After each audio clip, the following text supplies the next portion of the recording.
Bonjour à vous toutes et à vous tous. Aujourd'hui, rencontre avec une jeune sportive de haut niveau, Naya Millot, surfeuse semi-professionnelle. Elle sera bientôt professionnelle. Bonjour Naya. Bonjour.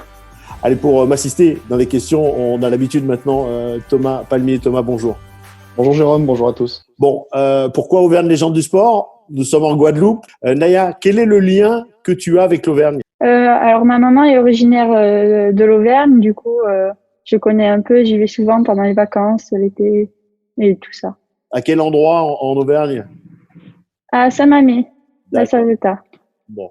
Donc voilà le lien avec Auvergne Légende du Sport, bien évidemment. On ne fait pas encore de surf en Auvergne, mais grâce à toi, on va peut-être un petit peu rêver. Naya, est-ce que tu peux nous parler un petit peu de ton parcours et déjà quel âge as-tu? Alors j'ai 15 ans et je fais de la compétition depuis que j'ai 9-10 ans environ. À l'âge de 12 ans, j'ai commencé les compétitions européennes. 12-13 ans, j'ai commencé les compétitions européennes et puis j'ai été qualifiée au championnat du monde de l'année dernière et j'ai fait plusieurs championnats de France. Et ta résidence principale, c'est la Guadeloupe, hein? Oui. D'accord, d'accord. Alors, qu'est-ce qui s'est passé pendant le confinement en Guadeloupe? Est-ce que ça a été pareil qu'en métropole? Est-ce que vous avez été confinés dans les maisons? Ou alors on voit que tu as la planche, tu as pu prendre la planche et t'entraîner? Non, on a été confinés dans les maisons, on n'avait pas le droit de surfer. Alors, je faisais des entraînements, beaucoup d'entraînements physiques. Je regardais des vidéos, je faisais de l'imagerie mentale, des choses comme ça pour rester dans le bain un peu et pas perdre ma forme physique. Juste avant le confinement, justement, Naya, tu étais en stage fédéral avec l'équipe de France de surf du côté de l'Afrique du Sud. Qu'est-ce que tu retiens de ce petit stage de quelques jours avec les meilleurs surfeurs françaises et français de moins de 16 ans? C'était très intéressant. J'ai pu rencontrer de nouveau les surfeurs qui n'habitent pas en Guadeloupe, donc c'est toujours fun de voir des potes. Et puis c'était très intensif. On faisait des entraînements différents de ce que j'ai l'habitude de faire. Et on a enchaîné 15 jours au maximum. Ensuite, j'ai pu rencontrer les sportifs d'Afrique du Sud. On a fait une compétition, c'était super. Avec les autres surfeurs, j'ai gagné la compétition. Donc voilà, c'était une super expérience. Juste en dehors de cette période de confinement et de post-confinement, quel est approximativement, on va dire, ton rythme d'entraînement?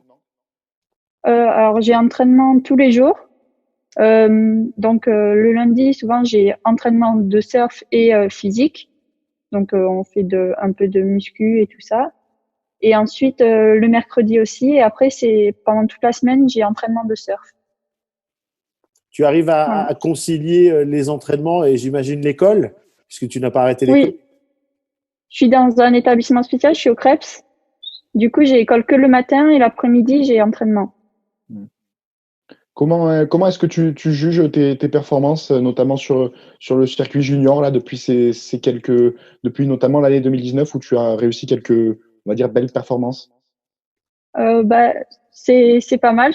Je pense que j'aurais pu faire mieux, mais j'ai été qualifiée au championnat du monde. Du coup, c'était une super expérience. J'ai fait 17e contre les meilleurs mondiales, donc c'était super. Ensuite, sur le circuit européen, j'ai pas beaucoup performé, mais bon, je suis quand même allée en finale européenne. J'ai fait 16e. Et j'ai été qualifiée au championnat du monde Grand Search qui ont été annulés là à cause du confinement, mais voilà. C'est une compétition, Grand Search, c'est une compétition organisée par Redcurve. Combien y a-t-il de jeunes Françaises qui surfent à ton niveau? Est-ce qu'il y a un échelon, un niveau? Quelle est ta position? À mon niveau, on doit être 2 ou 3. 2 ou 3 environ. Et on est souvent toutes les 3 ensemble qualifiées aux stages fédéraux et aux grandes compètes. Quel est ton avenir dans les futures années? C'est d'enchaîner avec le circuit professionnel? Oui, j'aimerais bien me qualifier sur le CT, c'est le Champion Tour, et faire championne du monde, ça serait génial. Et peut-être à JO aussi, ça ne manquerait pas. Les JO, lesquels? Les futurs? De 2024, les futurs. Les futurs, ça serait pour l'année prochaine. Tu es trop jeune? Oui. Oui, justement, en préparant un petit peu cette interview, j'ai pu voir que Naya, tu avais, il y a quelques temps de cela, créé notamment un financement participatif pour t'aider un petit peu sur l'ensemble des compétitions à travers le globe. C'est vrai que c'est important d'avoir un petit peu de soutien de la communauté dans un sport qui où les sportifs et les sportives doivent compter aussi sur leurs ressources personnelles? Ouais, c'est très important parce que le surf coûte très cher quand même, et malgré les sponsors et tout, c'est toujours, pour voyager, c'est toujours important d'avoir des fonds et de pouvoir compter sur les autres, quoi, parce que vraiment c'est compliqué de financer tous les allers-retours dans les différents pays et dans le monde. Tu es rattaché à quelle fédération française? Oui, à la Fédération française de surf. De surf. Elle est à Hossegor, elle est basée. D'accord. Et c'est le lien avec la question que je voulais te poser. J'imagine, bon, tu surfes et tu te fais plaisir en Guadeloupe. Est-ce que tu reviens en France pour surfer également hors compétition? Non, je viens aussi pour surfer hors compétition. Depuis cette année, je suis basée toute l'année en Guadeloupe. Mais il y a l'année dernière, pendant 3 ans, j'étais basée en Guadeloupe et en France. J'allais 6 mois en Guadeloupe et 6 mois en France pour m'entraîner à surfer les vagues dans le froid et un peu différente de celle en Guadeloupe. J'imagine. Justement, est-ce que tu as des spots un petit peu favoris du côté de la métropole? Dans le sud-ouest, vers Messanges, j'aime bien. C'est un spot, c'est à côté d'Hossegor. Et c'est bien, je m'amuse bien, il n'y a pas trop de monde à l'eau. J'aime bien évidemment aller surfer à Hossegor, c'est toujours fun. Et puis après, en Guadeloupe, en face de chez moi, il y a une vague et c'est super aussi, c'est ma vague préférée. Allez, on peut te retrouver, on peut te suivre, j'imagine, sur les réseaux sociaux. Tu es active sur quoi? Sur Snap, sur Instagram?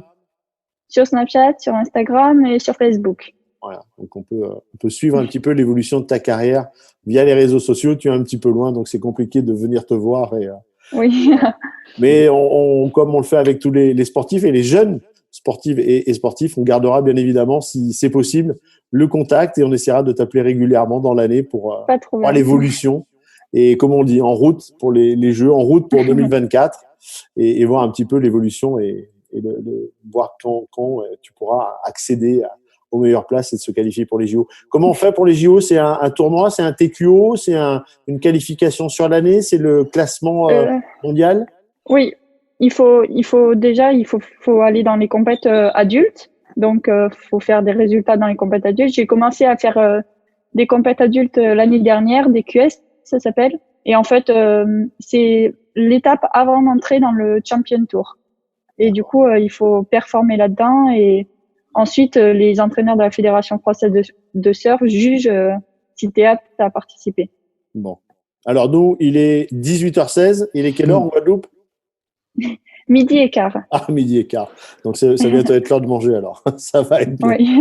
On te remercie. On te dit à très vite. Bon entraînement. Et puis, on te souhaite plein de réussite dans cette saison. Merci à vous. Moi, j'en profite pour saluer mon copain Franck Lacaze, ancien grand surfeur qui est du côté d'Anglette.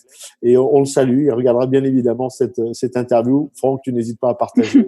Les jeunes champions et championnes sont là. Merci beaucoup, Naya. Merci. Bonne journée.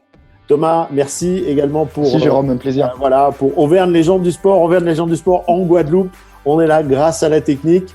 Vous continuez bien sûr à partager les interviews que vous appréciez.